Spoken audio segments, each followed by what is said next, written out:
Hello, everyone. This is Maria Villablanca from FinTV, Future Insights Network Television. I'm joined with a special guest today who is joining us to talk about something really interesting to everybody. So please welcome Keith Bestwick, who is a partner supply chain and manufacturing over at R&G Global Consultants, one of our very key partners. R&G is a company that delivers significant business performance improvements. They're an international consultancy for operational excellence and supply chain management. Keith, welcome to FinTV. Yeah, Maria, thank you, and hello. Hi. So why don't you maybe tell everybody a little bit about yourself and why you're here to talk to us? Yep, sure, Maria, I would be delighted to. So I guess, my background, Maria, primarily is in and around kind of business performance and business performance improvements. If you look back over the last 15 or 20 years of my career, kind of what's hard coded into my way of thinking is certainly understanding what it takes to deliver business performance improvement, whether that's linking to kind of physical processes of manufacturing and supply chain, or maybe a little bit broader, but definitely trying to understand the key nuances of having people adopt a new way of thinking and adopt a new set of behaviors to drive that overall business performance. I guess my background, if I look back to the early days of my career, was kind of predominantly in the automotive sector. And in the automotive sector, operational excellence really key to the industry in terms of how we're driving performance. And I guess that's matured over the last 20 years. To become general kind of business transformation. And I think more specifically, especially for this discussion now, the last 5 to 8 years of my career, at least, has been trying to get my head around digital transformation and how digital solutions can help organizations on the transformational journeys. Well, that leads me exactly to my biggest question, that I guess is the same question a lot of our members have. I have a lot of conversations with people about digital transformation, as no doubt you do too. And one of the things that keeps popping up is that it seems like digital transformation means different things to different people. Even within the same company, sometimes digital transformation can take on different meanings. What does digital transformation mean to you, or what are your observations on this? Yeah, great question, Maria. Great question. I think, the phrase digital transformation is one of those container phrases that means many different things to many different people, or I guess in the best case, it means a lot of things. In the worst case, maybe it means nothing to anybody. And the point is, I think it's a dangerous phrase. And I think the risk with the phrase or the statement of we want to become digitally transformed is I don't really know what that means today, right? With the organizations, with the people that I connect with across industry, I never have a conversation where somebody will say, well, yeah, now it's time that we start our digital transformation. That's kind of not really how it works. And I think the greater risk really is that if you kind of put too much weight behind what a digital transformation can really be, just that the phrase in and of itself almost decouples, let's say, business and business performance from the digital solutions that are available. And I think that's, maybe we'll talk about that a little bit later on. One of the biggest risks in any transformation journey is that you have let's say an IT hat on and a business hat on, and then trying to bring the two together, often results in, let's say, an outcome that was not desired. So, I think the sooner the industry and our economy in general accepts the fact that digital transformation is just fundamentally a part of business transformation, and I think I think organizations will move more quickly and be able to navigate more effectively through the digital landscape. How much of this do you think is hype? Yeah. I think even if I looked within our organization, there are a number of digital tools that we have adopted over the last, let's say, 3 to 5 years. And I think we talk about the hype curve, right? So maybe it takes 2 years for the product or for the solutions to be launched and then to be fully adopted. And then in 3-5 years time, we will see whether those current solutions are still being used by industry as we expect them to be. To your question directly, Maria, I think we need to see, if I liken the story of digital transformation towards, let's say, teaching the kids how to play football on a Saturday morning, which is something I do, something I'm passionate about. I think there are a lot of kids that run around a football pitch without any clear organisation. They want to score a goal. They want to be the boys and girls, with the touching the football and creating the chances. But that team of youngsters right now, they don't really understand the game of football, and they don't understand the roles that they're trying to play. If I look across, let's say, the suite or the raft or the plethora of digital solutions that are available today, I liken it to be a similar situation, right? We don't quite know how the game is being played. There are lots of leaders across industry who don't know what roles they should be taking to ultimately to win the game. And so, I think to answer your question, maybe 70 to 80% of the tools and the solutions applied to digital transformation could well be hype. Time will absolutely tell, and I think that I think it will move pretty quickly for us to be able to determine whether it was hype or not. And those that will remain and thrive in 2 to 5 years' time will I guess will ultimately become the market leaders. And then we're into a whole other raft of digital innovation, right? It's not going to stop. No, I mean, one of the things that you say, which is 100% true, which is that digital transformation is one of those things that really is business transformation. Businesses need to be digital. I mean, it seems pretty ludicrous that we're in the year almost 2020 and we're talking about a digital transformation strategy for businesses. Yeah. One of the things I like to say is I think that digital transformation isn't just about technology. It's about business processes. It's about culture. Do you think, given that so many digital transformation projects fail, that could have something to do with it? Yeah, absolutely right. I think whether we talk about a digital transformation technical solution or kind of an old school ERP implementation, right? Not that ERP is old school necessarily, but it's kind of been with us for 20, 25 years. I think that's old school in this day and age. Are you kidding? Absolutely. But it still happens, I guess, right? So I still see organizations investing heavily into ERP.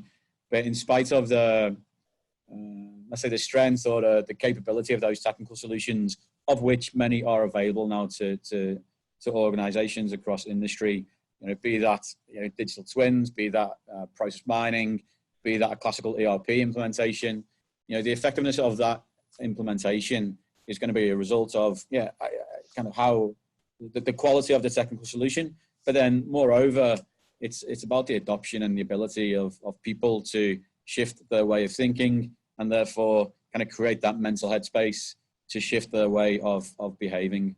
And I guess what I see across the industry is that's a difficult thing to do, right? It's easy to go and buy off the shelf the right digital solution. You can go and hire services from many organizations to get those digital solutions embedded.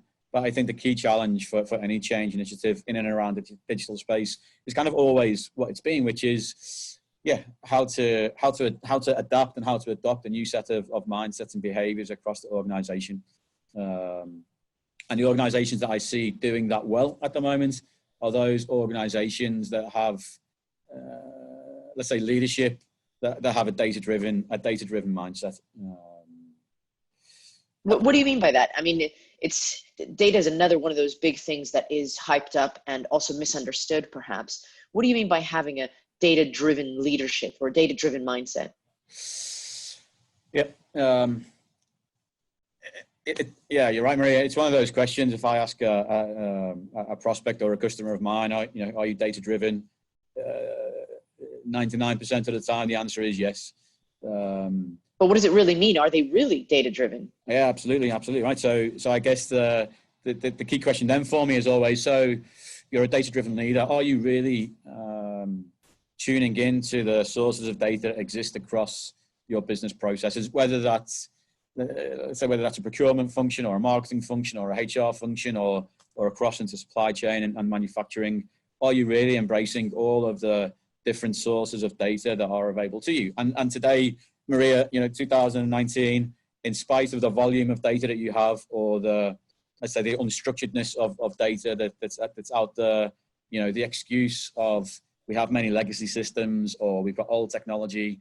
That excuse has kind of gone away now, right? Because the digital solutions, the simple tools are available to allow leaders to tune into those data sets. So I guess it's number one, it's understanding where your data resides and then being able to access that data, which may require, you know, again, quite accessible skills, new skills from data engineers or data architects, but it's not particularly complicated. So it's about being able to tune into the right data. From that data, you know, it's critical, absolutely critical to be able to do the right analysis on that data. And this is not about creating, you know, an army of data scientists necessarily. I also see the organizations where they have legions of data scientists across the business, some creating great insights and some not. And so, you know, once you have access to the data, it is really about making sure that you can do the right analysis,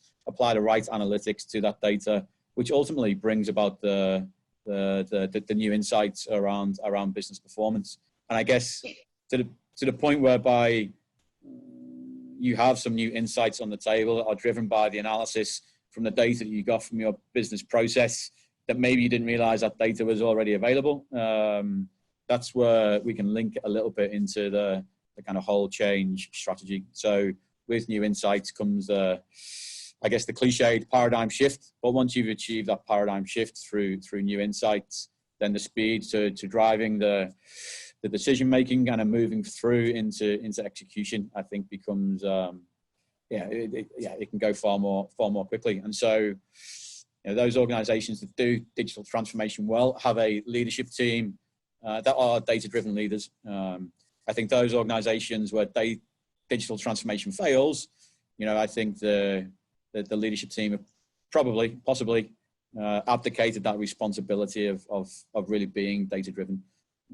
Do you think data-driven also means, you know, like, because you talked about the data-driven mindset, do you think it also means understanding the power of data? So not necessarily, like you say, let me expand a little bit on what I'm saying. You talk about how you've seen businesses with legions of data scientists. Do you think that a lot of times some leaders wash their hands of data because they think to themselves, well, I've got this team of people dealing with it? Do you think the leader of tomorrow should be or the leader of today should be someone that loves data, that sees the absolute sheer power that data can give you? Yeah, absolutely. I think that's kind of non-negotiable. Absolutely non-negotiable. And I think those leaders today that will be successful, it's not even tomorrow, right? It really is a conversation for today. Those leaders that are successful today and will be successful tomorrow are absolutely recognize the power of data. You know, I can wind the clock back maybe 5 years, 8 years, Maria. You know, a lot of what I've done historically is kind of old school classical data collection, right? And the data collection brings some statistical models or statistical insights. I can clearly recollect the time when, you know, leaders were very, I don't know if the phrase is condescending or they wouldn't adopt necessarily the insights that were coming from the data, and data was for somebody else. You know, now I just think the society in and of itself has really is beginning to change. And so if you are a leader in an organization today that doesn't recognize the power of data and is not beginning to enable your workforce to grow new capabilities, to allow the democratization of data to grow and to develop, then I think you give away a competitive advantage, and good luck for the next 10 to 20 years of your growth within your business, because it's probably not going to happen. Across your sector, there will be other organizations and other leaders who are tuned in to A, the power of data, but then B, how to link that through to the kind of performance of your physical process, and obviously, and then innovate that through with digital solutions. That's I like what you said there. So the power of data, integrate that to the performance of your business, and then obviously use digital solutions, you know, for that. Is that what you were saying? Yeah, absolutely. And I think with data comes with the insights that data can bring, I guess it brings with it sometimes this notion of kind of giving knowledge is power, right, to a certain extent. And I think what data does, and I see this, the organizations with which we work that have got it right, you know, we now hear, you know, operators on the shop floor, or, you know, some of the junior analysts, or, you know, process owners of older, the availability that those people in business now have to the right data to bring new insights, it's just increased exponentially. And so now it's not the domain or the realm of the leadership team to have the insights and to have the knowledge and therefore to have the power. I guess what's happening now is there are those people within organizations who are adopting a new mindset and are embracing the data. I think they are kind of key to supporting this democratization of data, whereby the solutions and the knowledge and the insights can come from anywhere within the organization. And so I guess what gets in the way sometimes of leadership teams is to recognize that, you know, those new insights, those new opportunities for improvement and for growth within the business, structured in the right way, can almost come from anywhere within the business. And I think that's probably one of the key enablers to having an organization become digitally enabled. So how do you get a decision maker today, or someone running a supply chain or a manufacturing today, to learn to love data? Yeah, good question. Good question, Maria. And I think, so I guess it links a little bit to the, let's say, the barrier to entry of data. You know, 5 years ago, 10 years ago, the barrier to entry of really bringing those insights from your physical process into the boardroom, it was a big job, right? So 20 years, GE, Jack Welch investing billions in the deployment of Six Sigma to get the data, to bring the insights, to drive business performance. That's kind of a huge barrier to entry. The barriers to entry now are basically being kicked down, right? Whether you're running an ERP system, a planning system, a transportation system, a logistics system, an order entry system, Excel spreadsheets, access databases, you know, the ability now to plug in to all of the data that resides within all of those systems across the business landscape. It can kind of be done, maybe not in an afternoon, but over a short time frame. You can plug into the right systems, get the right data out, and then bring those insights through the right analysis. So I guess the barrier to entry is reduced. The cost ultimately and the complexity of getting those insights is now far lower than it was historically. You need to be organized. You need to ask the right questions of the right data. You need to get access to the right data. But you know, I guess taking the right structured approach in doing so, will bring speed to overall business impact. And personally, you know, I hear leadership teams tune into data when we put new insights on the table that ultimately will result in improving or delivering a significant business impact. Okay, so given what you said about how barriers to entry are low, it looks like there are disruptive companies coming in that could potentially take market share from traditional players. So, you know, I liked one of the things that you said earlier, which is that good luck staying competitive good luck to your business in the next 5 to 10 years if you don't adopt this sort of data-driven leadership. Yep. From what I gather, from what you're saying, you can change, you know, so senior people today can learn to take data seriously, can embrace a data-driven culture. Is that right? Yeah, I think so. And I think it's absolutely a case of being, I think every organization is on a slightly different journey towards becoming digitally transformed. And I think that's the other risk with this dangerous phrase of digital transformation, is that it doesn't really pay much respect to, let's say, the starting position of an organization on the digital transformation journey, Maria. And I think, you know, if we were to take just a quick snapshot of, you know, the different types of industries in which we operate and organizations that we work with, you know, we are talking now to we're talking to some kind of East Coast US startups, right, who are completely digital, digital in how they interact with their customers, digital in how they manage their business process, and completely cutting edge in terms of being a data-driven or a digitally enabled organization in 2019. But what we see, even talking to those organizations, is that they kind of fail sometimes to understand what it means to link the data that they have that describes the performance of their business to their physical processes, and then drive those new behaviors, even within these kind of new age digital startups. I guess that's at one end of the spectrum. At the other end of the spectrum, I am talking with and working with some, let's say, classical industrial organizations that have been running, say, chemical processes for the last 70 years, and they have an established way of thinking and an established way of working, but being able to work with those companies to just show them the art of the possible, to take the information that exists within their processes and then convince the people within those businesses that actually, it's not too difficult to get access to the right data. It's not too difficult to build on your 70 years of knowledge processing in the way that you always did. And in doing so, we can take a small step now to becoming more digitally transformed. So yeah, I guess the challenges are different at different ends, at both ends of the spectrum.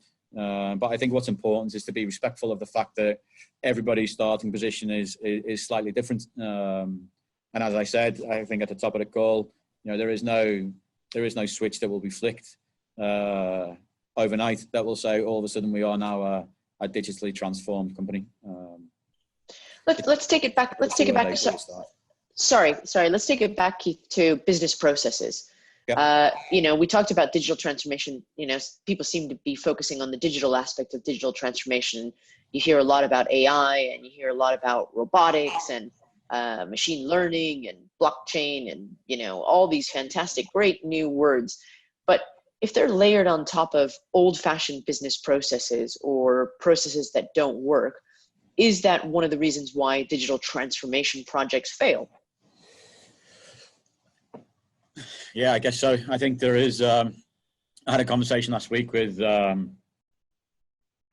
leader within a financial services organization, and they are deep into the digital transformation journey, right? Yeah. And so my question was, well, what does that mean to your organization? And the response that I got was we've now set up our RPA Center of Excellence. We've gone big on robotic process automation, and we're now scaling that across the business, which is good, right? So that's digital transformation, absolutely, and that's embracing the technology that's out there and is evolving today, and that's applying it to a physical process. I guess what I also heard in the dialogue with I had with this guy last week was the impact now that they are able to extract from the deployments of RPA as they scale it up across the business. The impact becomes less over time. So I guess they start with the quick wins and those functional areas of the business where automation is applicable. But if you begin to automate those processes which are already inefficient or not particularly effective in delivering the outcome as required, or if you don't take an end-to-end process-based view of how your organization really operates, and that means how you manage your, let's say, your inbound demand all the way through to delivering service to your customers. If you're not taking that end-to-end holistic view, and if you're going to automate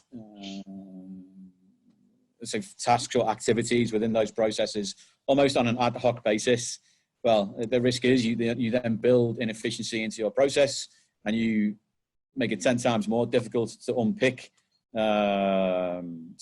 the effect of the automation that maybe you've implemented. And so, I guess it's the question of are these digital solutions, digital tools now hype? I think that we're coming to the end of the hype curve on RPA and automation.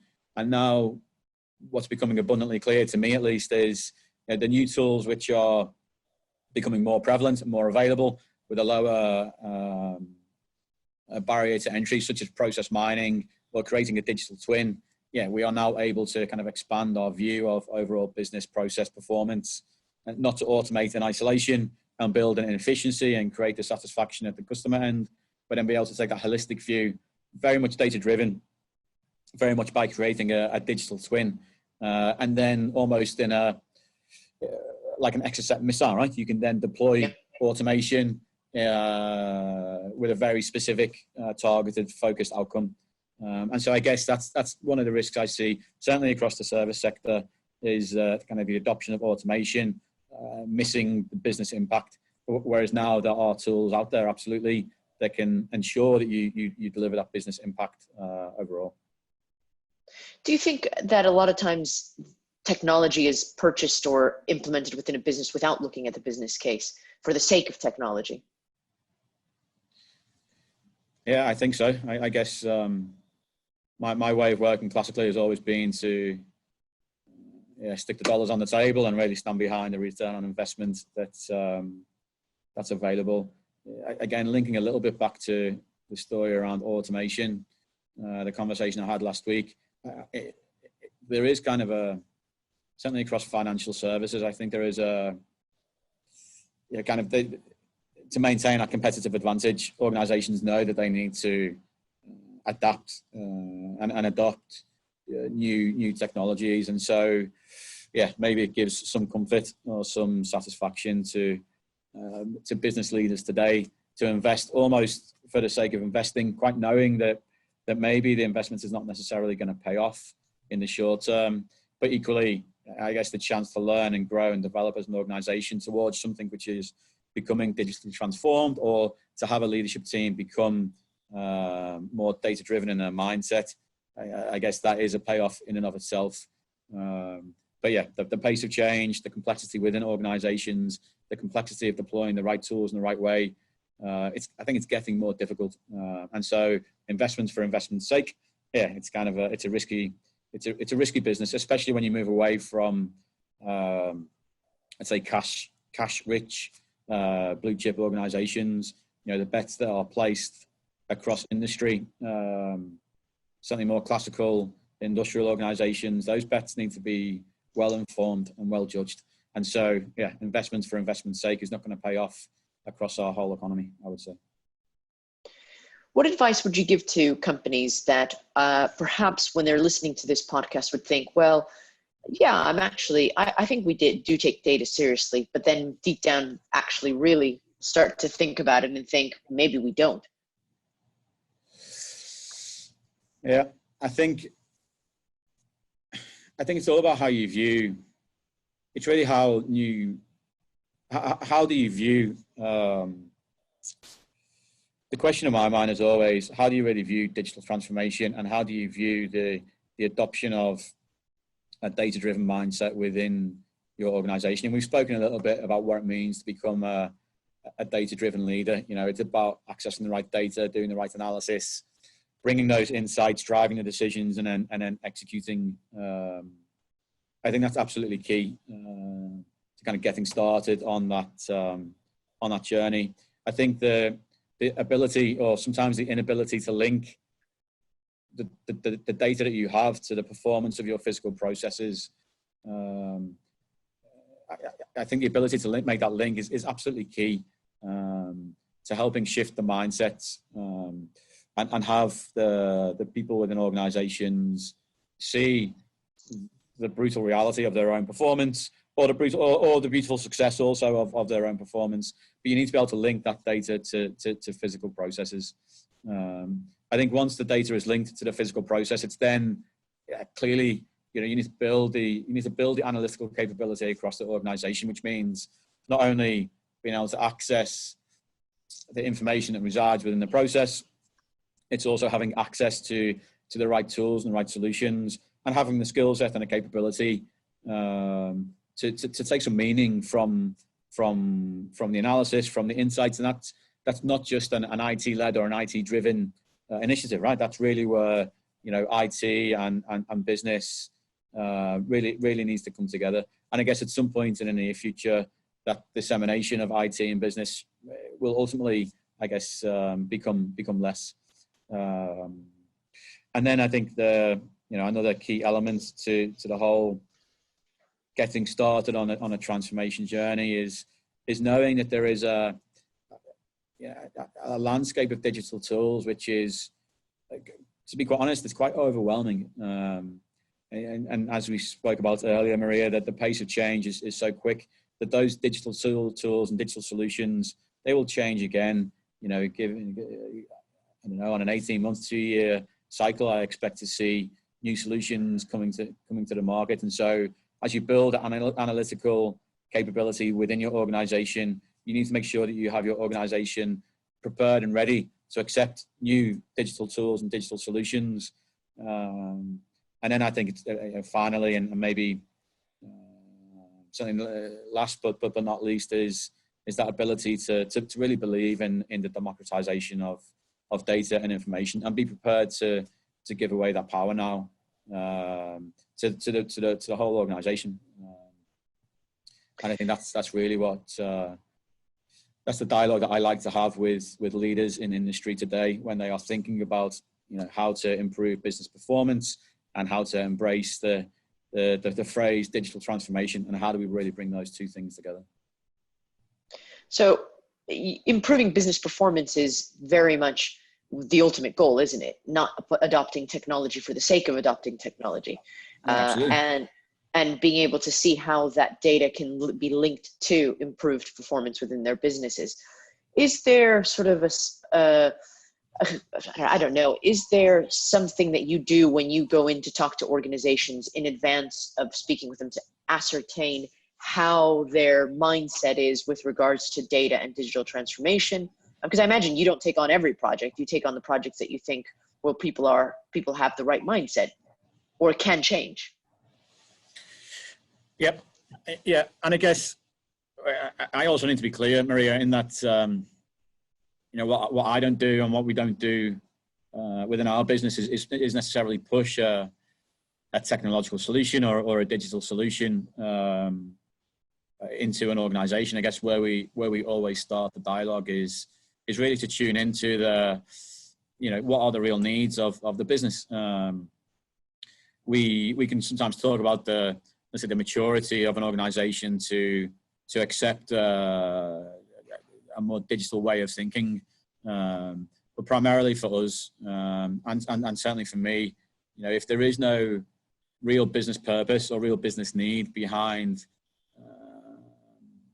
the initiative that we would be discussing, then yeah, for me, it's always difficult to kind of decouple any potential digital solution with a specific business purpose or with a specific business outcome in mind.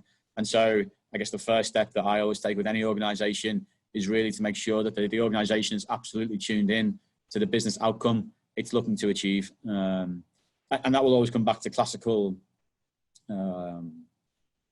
measures of performance, you know, whether it's service delivery performance, whether it's supply chain optimization, productivity throughout the business, overall improvements in material productivity or quality performance. You know, I think the business topics that make businesses successful today and tomorrow are not going to change, right? The improvements agenda should not change necessarily. It's just that the path that we now follow to deliver those outcomes, yeah, it can be far quicker. It can be far more impactful through the adoption of digital solutions and data-driven leadership. Well, clearly there's improvement. You know, that's why people, or they're striving for improvement. That's why people are looking to take this seriously, also to gain competitive advantage. But there are a lot of pitfalls, as you say. You know, the pace of change is enormous. The digital solutions that are out there, they are confusing, hyped up. It's very difficult to tell what is right.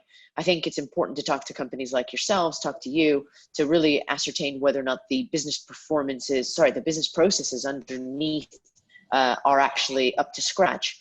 what would you say, what would be the biggest advice that you would give to someone who perhaps is leading a supply chain or a manufacturing process at the moment and is confused about the future, confused about what they should do?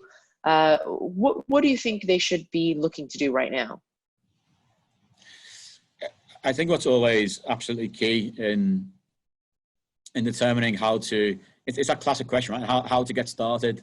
And, you know, back to the top of our conversation, Maria, you know, we said digital transformation really is it's a dangerous phrase because it can become kind of so overwhelming to understand, well, how do we really start? I think that, you know, the biggest piece of advice I would give to any leader who is now embarking upon a digital transformation journey is really to have the end in mind, even today.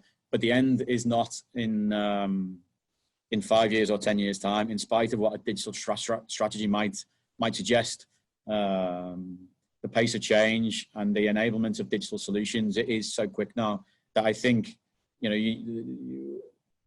we need to be very, very focused on the outcomes and the solutions that need to be delivered into the business, and the impact that needs to be generated around classical measures of business performance. And then we can innovate and we can use the right methodologies and embrace the right digital solutions to bring about that business impact. And so for me, you know, in spite of the complexity of the landscape in which we operate around the digital space, in spite of all the methodologies and all the theories and all of the approaches that could be considered, I think what's important for any leader now is to be absolutely crystal clear on what is the business purpose that you are embarking upon, and what outcome do you want to deliver, and then kind of accept that, you know, in 2019 there is maybe a different way to consider tackling that solution, and so come with an open mind. You know, be prepared to learn,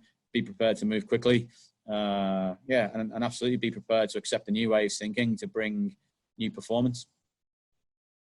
Well, and question everything, you know, question your the structures that you currently have, question the people that you currently have, the processes, I think not necessarily accept, as you say, the pace of change is so dramatic. You have to really question what you're doing. Yeah, absolutely. You know, within R&G, you know, I was introduced to a new phrase a couple of weeks ago, which was somebody asked me if I was a digital immigrant or am I a digital native. And somebody put a time frame into this as well. Apparently, there is a year when you are born whereby you can be classified as a digital native. I was before. That's not us. No, that's not. No, absolutely. And so I guess I was a little bit maybe taken aback to the fact that you know, I am a digital immigrant. And so, you know, if leadership teams, if leaders can accept the fact that, you know, the world of business, the world of industry is changing, and if you are a digital immigrant, and if you're still trying to, let's say, come to terms or wrap your mind around what the art of the possible is, well, if you can just accept the small reality that most of us are right now digital immigrants, then it allows you to think differently around what can be achieved. I think that's brilliant. I think that's brilliant. You're absolutely right, because we're digital immigrants that are operating in a digitally native world. So, you know, I think we need to come to the reality, no matter how old or young you are, that there's a change, and that change in digital transformation isn't just going to go away with buying new tech. No, absolutely, Maria, absolutely. And I think the change is not going to come. The change has already arrived. We are now more digitally enabled than we ever have been. I think those organizations that can adopt a data-driven leadership mindset, those leaders that can see digital solutions and apply them to physical processes to drive business performance, yeah, I think we'll win the competitive advantage, and we'll protect and maintain the competitive advantage, certainly in the short to midterm. Those organizations, those leadership teams that don't, well, they won't. Right? They won't be around. They won't be around. I mean, you know, that's something that's very clear, which is why this is all exciting times. You know, it's I don't think we've ever seen anything like this before, where the competition is so rife and ready to be plucked by disruptors. And, you know, so yeah, everything's up in the air. You know what, Keith, thank you so much for joining us on this podcast on Fin TV. You've covered quite a lot. I think it's really important to talk about recognizing the power of data, getting a data mindset, getting your processes in place. And I think that speaking with organizations like yourselves, that is one of the things that can help companies overcome some of the challenges they face in all of the hype that is taking place. But what I really took away from this was the fact that I agree with you. Digital transformation is a dangerous phrase. You know, to get in touch with Keith, you'll have details here if you'd like to find out a little bit more about this and maybe see how Keith and his team can help you overcome this dangerous phrase. Thank you so much. Really appreciate you coming on board to Fin TV. Maria, it's been great. Thank you. Great. All right. Thank you so much, everyone. See you soon.